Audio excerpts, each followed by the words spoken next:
ముందుగా ఏపీ వార్తలు చూస్తే, మేము అధికారంలోకి వచ్చాక రాజధానిలో రైతులు కోరుకున్నట్లే చేస్తాం, అవకాశం ఉంటే వారి భూముల్ని వెనక్కిస్తాం, రాజధానికి 400 ఎకరాలు చాలు, అమరావతిలో పనులు ఆపేసి మావిగంలో ఖర్చు పెట్టాలి, రాజధాని ప్రాంత రైతుల సమావేశంలో మాజీ సీఎం జగన్ అన్నారని చెప్పి రాశారు. మా భూములు ఇవ్వం, రాజధాని ప్రాంత రైతుల స్పష్టీకరణ, చంద్రబాబు ప్రభుత్వం మమ్మల్ని వేధిస్తోంది, అమరావతి రైతులకు అండగా ఉంటాం, జగన్ స్పష్టీకరణ, వైసీపీ తరఫున లీగల్ ప్యానెల్ ఏర్పాటు, అక్కడి రైతుల భూములు కాపాడేందుకు న్యాయ పోరాటం, భూములు ఇస్తే ఒరిగిందేమిటి, సిఆర్డీ అధికారులను నిలదీసిన పెనుమాక రైతులు, బాబు ప్రభుత్వం ఎంత త్వరగా దిగిపోతే అంత మంచిది, పేకాట ఆడేవారికి డిఎస్సిలో స్పోర్ట్స్ కోటానా, దీనిపై మంత్రి సీఎం సమాధానం చెప్పాలి, డిఎస్సి అక్రమాలపై గవర్నర్ని కలుస్తాం, టీడీపీ కూటమి 2 ఏళ్ల పాలనలో వ్యవస్థలన్నీ భ్రష్టు పట్టిపోయాయి, శాసనమండలిలో విపక్ష నేత బొత్స సత్యనారాయణ, భోగాపురం ఎయిర్పోర్టుకు దారి లేదు నీరు లేదంటూ ఆయన వ్యాఖ్యానించారు.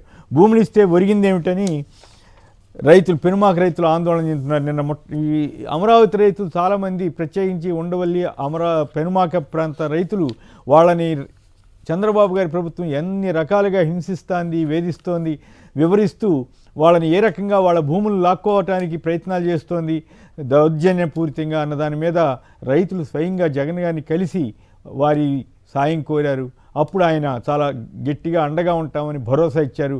ఈ ఒక్కటి చాలు అమరావతిలో ప్రభుత్వం, చంద్రబాబు గారి ప్రభుత్వం ఎంత క్రూరంగా వ్యవహరిస్తోంది అనటానికి ఇది ఉదాహరణ అనేది ఎక్కువ మంది అభిప్రాయం. అయినప్పటికీ కూడా చంద్రబాబు గారు అక్కడ వేల కోట్లు, లక్షల ఎకరాల్లో లక్షల కోట్లు ఖర్చు పెడటానికే ఇష్టపడుతున్నారు తప్ప రైతుల బాధలు పట్టించుకుంటున్నారా అన్నది ఇప్పుడు చర్చనీయాంశంగా ఉంది. మరి ఇప్పుడు భవిష్యత్తులో ఏ రకమైన పరిణామాలు జరుగుతాయో చూద్దాం. ఇక తెలంగాణ వార్తలకు వెళదాం. ముందుగా అతిథుల పరిచయం. శ్రీ అద్దంకి దయాకర్ గారు, కాంగ్రెస్ పార్టీ సీనియర్ నేత, శాసనమండలి సభ్యులు, ప్రభుత్వ విప్ కూడా. శ్రీ ప్రకాష్ రెడ్డి గారు, భారతీయ జనతా పార్టీ రాష్ట్ర కార్యదర్శి. శ్రీ క్రిషాంక్ గారు, బీఆర్ఎస్ నేత, అలాగే గతంలో కార్పొరేషన్ చైర్మన్గా కూడా పనిచేశారు. రాష్ట్రం పంట పండాలి, రైతులు కొన్నిటికే పరిమితం కావద్దు, అన్ని రకాల పంటలు సాగు చేయాలి, అభివృద్ధి సంక్షేమాన్ని సమంగా జోడుగుర్రాలుగా సాగిస్తున్నామని ముఖ్యమంత్రి రేవంత్ రెడ్డి గారు తెలంగాణ ఆవిర్భావ దినోత్సవం నాడు అన్నారు. ప్రజా పోరాటానికి సిద్ధం కావాలి, తెలంగాణ ఆత్మను కాపాడుకోవాల్సిన సమయం వచ్చిందన్న కేటీఆర్. కాంగ్రెస్ ఏటీఎంగా తెలంగాణ మారిందని రేవంత్ ప్రభుత్వంపై కేంద్ర మంత్రి కిషన్ రెడ్డి ధ్వజం.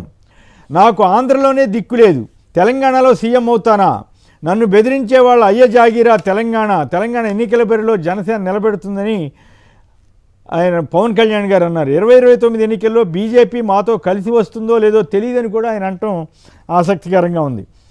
ప్రాంతీయవాదం ఉగ్రవాదం కంటే ప్రమాదం, ఇది నా దేశం, ఎక్కడైనా అడుగు పెడతా, మీ బెదిరింపులకు భయపడాలా.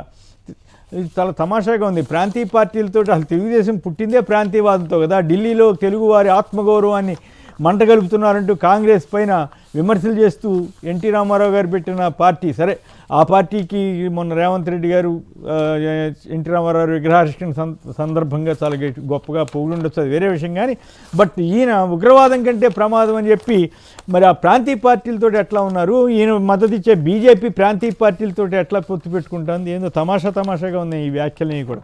Congress the emergency mind set, హైదరాబాద్లో పవన్ సభకు అనుమతి ఇవ్వకపోవడమే అందుకు నిదర్శనం అన్న బీజేపీ అధ్యక్షుడు రామచంద్రరావు. మిస్టర్ పవన్ కళ్యాణ్, తెలంగాణ మా అయ్య జాగీరే, నీ అయ్య జాగీరు కాదు, మంత్రి పొన్నం ప్రభాకర్ ఘాటు రిప్లై. అలాగే గద్దర్ కారు కొనిచ్చేనా అన్నందుకు ముందుగా క్షమాపణ చెప్పాలని డిమాండ్. పవన్ కళ్యాణ్ విద్వేషాలు రెచ్చగొట్టకన్న ఎమ్మెల్యే దానం నాగేందర్. పవన్ ముమ్మాటికి ఆంధ్ర నేతనే, జనసేన పార్టీ పుట్టింది అక్కడే, పీసీసీ చీఫ్ మహేష్ కుమార్ గౌడ్. సోనియా గాంధీ సంకల్పంతోనే తెలంగాణ వచ్చిందని ఆయన వ్యాఖ్య. పవన్ కళ్యాణ్ అక్కసు బయటపెట్టాడన్న కోమటిరెడ్డి వెంకటరెడ్డి. తెలంగాణ వ్యవహారాల్లో ఏపీ పాలకుల జోక్యాన్ని సహించబోమన్న కోదండరాం. తెలంగాణ మీ అయ్య జాగీరా అని ప్రశ్నించిన పవన్ కళ్యాణ్, బరాబర్ మా అయ్య జాగీరే, రేవంత్ స్క్రిప్ట్, బాబు డైరెక్షన్, పవన్ యాక్షన్, మరో డైవర్షన్ అంటూ నమస్తే తెలంగాణ ప్రముఖంగా ఇచ్చింది. గురు శిష్యుల కనుసన్నల్లోనే పవన్ కళ్యాణ్ కుప్పిగంతులు, పచ్చని తెలంగాణపై మళ్ళీ విసుకుంటున్న కుట్రల కత్తులని కూడా వీళ్ళు రాశారు. కాంగ్రెస్తో మ్యాచ్ ఫిక్సింగ్తోనే పవన్ డ్రామాలన్న మాజీ మంత్రి జగదీష్ రెడ్డి. జనసేన కాదు భజన సేన అని అంటూ మరి కొందరు వ్యాఖ్యలు. పవన్కు నెటిజన్ల ఝలక్ అంటూ నెట్లో వచ్చిన వ్యాఖ్యలపైన, ఇంటర్నెట్లో వచ్చిన వాటి మీద.